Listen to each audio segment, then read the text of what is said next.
మీ పేరేం పేరమ్మా? సునీత. సునీత, మీరు ఎప్పటి నుంచి వాడుతున్నారు ఈ ప్రోడక్ట్? ఇప్పుడు నెల రోజుల సంది ఆడుతున్నాం. నెల రోజుల సంది ఆడుతున్నాం. మీకు ఏం ప్రాబ్లం ఉండే, ఏం సమస్య ఉండే? ఎవుక మోకాల నొప్పులు, ఎవుక ప్రాబ్లం నాకు. ఇక కాలు తిమ్మిళ్ళు వస్తుండే, ఇళ్ళ కొండు పట్టినట్టు పడుతుండే, ఇళ్ళ పిక్కెలలో అయితే ఎక్కడ సురాంచనీయకపోవు.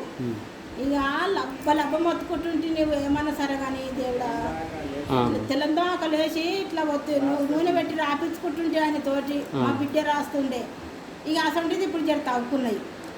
మీరు ఎప్పటి నుంచి వాడుతున్నారు ఇప్పుడు ఈ బయట ప్రోడక్ట్? ఇది నెల రోజులు అవుతుంది. నెల రోజులు అవుతుంది. ఎట్లుంది ఇప్పుడు? జర తవ్వుకుంది. తిమ్మిళ్ళు నొప్పులు తిమ్మిళ్ళు లేవు ఇప్పుడు, ఇక మొత్తం తగ్గిపోయినాయి. ఓకే, తిమ్మిళ్ళు అయితే తగ్గిపోయినాయి, వస్తాయి లేవు.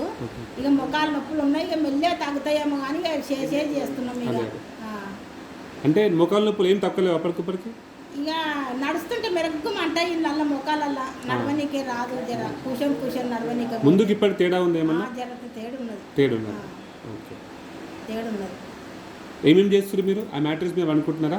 పండుకుంటున్నాం దాని మీదే. నిద్ర బాగా వస్తుంది దాని మీద. నిద్ర బాగా వస్తుంది. బాగా వస్తుంది. ఇంత ముందు కంటే నిద్ర మంచిగా వస్తుంది. నిద్ర మంచిగా వస్తుంది దాని మీద. ఇంటికి తెచ్చుకొని సాప్ వేసుకొని దాని మీద వేసుకొని కూడా వంతున్నారు. దాన్ని మీకే తెచ్చుకొని. సో మొత్తానికి వాడినాక మీ ఆరోగ్యం మంచిగా అయింది. జర మంచిగా అయింది. సో థ్యాంక్స్ టు ఈ బయోటోరియం.